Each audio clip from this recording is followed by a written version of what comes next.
ආයිබෝවන් අද අපි කතා කරමු මේ එජ් කම්පියුටිං සහ ෆොග් කම්පියුටිං ගැන. මේ දවස්වල නිතර ඇහෙන වචන දෙකක්නේ. ඔව් ඇත්තටම ගොඩක් වැදගත් සංකල්ප දෙකක්. අපේ මූලාශ්‍රය අර intro to ec&fc.pdf කියන දේශන සටහන්. හරි. එතකොට අපේ අරමුණ මේවා මොනවද කොහොමද වැඩ කරන්නේ අර ක්ලවුඩ් කම්පියුටිං වලින් වෙනස් වෙන්නේ කොහොමද වගේ දේවල් සරලව කතා කරන එක නේද?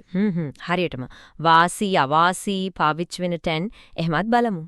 මේකේ වැදගත්කම ගැන කියනකොට අර ගාට්නර් එකේ අනාවැකියක් තියෙනවා නේද 2025 වෙද්දී ආයතනික දත්ත වලින් 75%ක්ම හැදෙන්නේ මධ්‍යගත තැන් වලින් පිටතලු.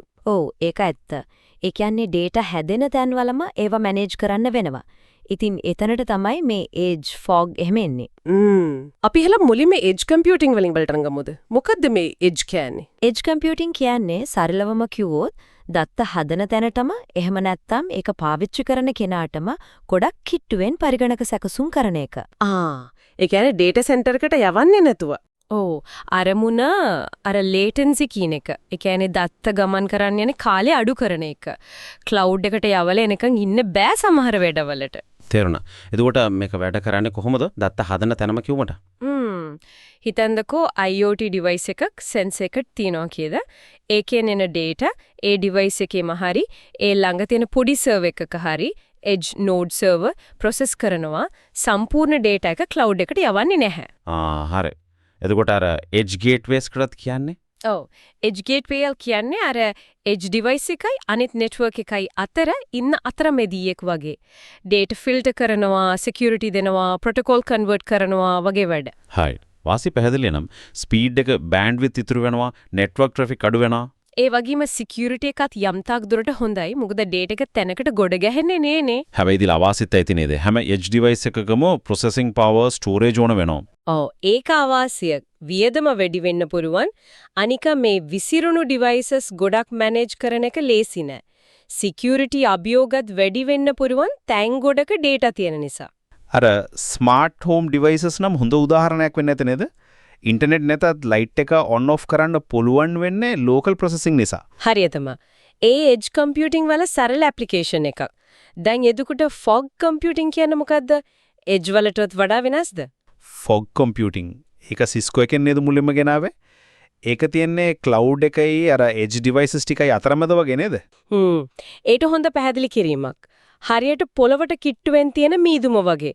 cloud තරම් උඩත් නැහැ, edge තරම් බිමත් නැහැ. එතකොට fog එකේ කාර්යභාරය මොකද්ද? fog එකේදී වෙන්නේ අර edge devices ගොඩකින් එන data එකතු කරලා ඒක filter කරලා analyze කරලා අවශ්‍යම දේවල් විතරක් cloud එකට යවන එක. ඒ කියන්නේ cloud එකට යවන data ප්‍රමාණය අඩු කරනවා.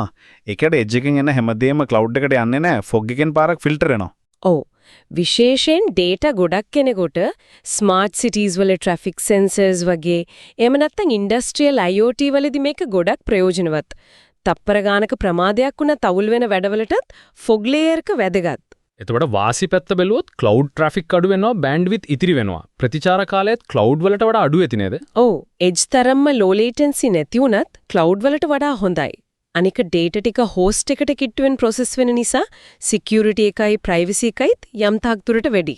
හැබැයි ඉතින් අවාසි අලුතෙන් තව layer එකක් එනවා කියන්නේ complexity එක වැඩි වෙනව නේද? අනිවාර්යෙන්. ඒ වගේම power consumption එක වැඩි වෙන්න පුළුවන්. data management, encryption වගේ දේවල් තව ටිකක් සංකීර්ණ වෙනවා. fog node එකයි host එකයි අතර traffic එකකුත් හැදෙනවා. තේරුණා. ඒක සරලවම edge සහ fog අතර තියෙන මූලිකම වෙනස මොකද්ද? මූලිකම දේ තැන edge කියන්නේ data හදන තැනම processing, fog කියන්නේ edge එකයි cloud එකයි අතර මැද තියෙන processing සහ filtering layer එක. ඒ කියන්නේ fog එක ටිකක් ලොකු පරාසයක වැඩ කරනවා edge එකට වඩා. ඔව් scalability එකට fog වල වැඩි සාමාන්‍යයෙන්. node ගණනත් වැඩි. cloud එකටත් කිට්ටුයි fog එක. අර මූලහාස්ත්‍රය කියනවා edge වල operations cost එක වැඩි වෙන්න පුරුවන් කියලා fog වලට වඩා. ඒ කොහොමද? ඒකට හේතු වෙන්නේ නැත්තේ edge වලදී අර devices ගොඩක් සමහර විට දහස් ගාණක් වෙන වෙනම manage කරන්න maintain කරන්න වෙන නිසා fog වලදී ඒක ටිකක් centralized වෙනවනේ. හරි තේරුණා. දැන් මේ තාක්ෂණයන් දෙකේම අනාගතය ගැන බැලුවොත් අර විලින්දපොළ වර්ධනය වේගය නම පුදුමයි. එජ් මාකට් එක 2030 වෙද්දි 37.9% ක වාර්ෂික වර්ධනයක්, ෆොග් මාකට් එක 50.8% ක වර්ධනයක් බලාපොරොත්තු වෙනවා කියන්නේ ඒකෙන්ම පේන වැදගත්කම. ඇර ගාට්නේකේ අනිත් අනාවකියත් එක්ක බලද්දී 2025 වෙද්දී ආයතනික ඩේටා වලින් 50ක්ම ක්ලවුඩ් එකෙන් එළියේ හැදෙනවා ප්‍රොසෙස් වෙනවා කියන එක මේකේ යන දිශාව පැහැදිලි නේද? ඔව්. අනාගත අභියෝග තමයි මේ විසිරුණු එජ් පරිසරය ඉන්ටිග්‍රේට් කරන එක, සෙන්ට්‍රලයිස්ඩ් මැනේජ්මන්ට් එකක් හදන එක, එජ් නේටිව් ඇප්ලිකේෂන්ස් කියන දේවල් එහෙමත් වැදගත් වේවි. එහෙනම් සාරාංශයක් විදිහට ගත්තොත් එජ් කම්පියුටිං කියන්නේ ඩේටා වලට හරිම කිට්ටුවෙන් කරන ප්‍රොසෙසිං එක. ෆොග් කම්පියුටිං කියන්නේ එජ් එකයි ක්ලවුඩ් එකයි අතර පාලමක් වගේ ඩේටා ෆිල්ටර් කරන ලේයර් එකක්. හරියටම IoT වගේ තාක්ෂණයන් එක්ක එන අර latency bandwidth ප්‍රශ්න වලට මේ දෙකම විසඳුම් ගේනව. හැබැයි විවිධ මට්ටම් වලින්.